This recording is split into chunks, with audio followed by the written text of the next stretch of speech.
ఇప్పుడు ఎవరన్నా మీతో అంటే ఎవరన్నా రిలేషన్‌లోకి రావాలంటే వాళ్ళ క్వాలిటీస్ ఏముండాలి? హీల్ అయి ఉండాలి, థెరపీకి వెళ్ళి ఉండాలి, ఓకే. యోగా చేయాలి, ఓకే. మెడిటేషన్ చేయాలి, ఓకే. పొద్దున్నే లేవ్వాలి, తొందరగా పడుకోవాలి, బ్యాడ్ హ్యాబిట్స్ ఉండకూడదు. నాకు సిగరెట్ స్మోకింగ్ హ్యాబిట్ ఉంది, అది నేను పోగొట్టే దానికి హెల్ప్ అయ్యేటట్టు ఉండాలి. నేను పోగొట్టుకోవాలనుకుంటున్నా. ఓకే. సిగరెట్ వదలడం చాలా కష్టం, అది స్మోకర్స్కే తెలుస్తుంది ఆ బాధ. సో వదిలించుకునే పరిస్థితులు ఉన్నా. సో అది వదిలించుకోవడానికి హెల్ప్ అయ్యే మనిషి, అర్థం చేసుకొని హెల్ప్ అయ్యే మనిషి. వెజిటేరియన్ ఉండాలి. మీరు నాన్ వెజ్ తినరా? ఓహా, గుప్తాస్గా. ఓకే. గుప్తాస్ అని కాదు, యానిమల్ అబ్యూస్ ఇష్టం లేక. ఓకే. అంటే ఎప్పుడైనా టేస్ట్ చేసిరా నాన్ వెజ్? చిన్నప్పుడు 2-3 సార్లు. ఓకే.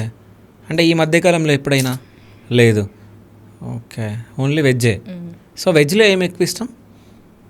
ఎక్కువ ఫ్రూట్స్, ఎక్కువ జ్యూసులు. ఓకే. Boiled vegetables. కుకింగ్ వచ్చా మీకు? సో ఏది ఎక్కువ బాగా చేస్తారు? అన్నీ చేస్తా. ఓకే. మెక్సికన్ ఇష్టము, థాయ్ ఇష్టం. సో రామన్ బౌల్స్ అంటే మస్తు ఇష్టం నాకు. సో రామన్ బౌల్స్ చేస్తా ఎక్కువ. కానీ అందులో కూడా మైదా పిండి ఉంటుందని అది కూడా తక్కువ చేసేసిన.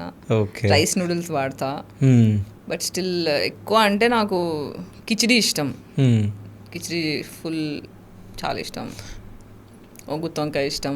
కానీ ఇప్పుడు ఆయుర్వేద వాడినప్పటి నుంచి గోంగూర చాలా ఇష్టం, అది గివ్ అప్ చేసేసా. వంకాయలు చాలా ఇష్టం.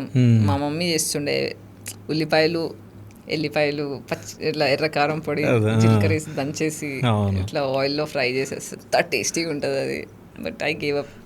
సో గోంగూర, ఆలు, వంకాయ, చింతపండు ఇవన్నీ వదిలేసా. ఓకే.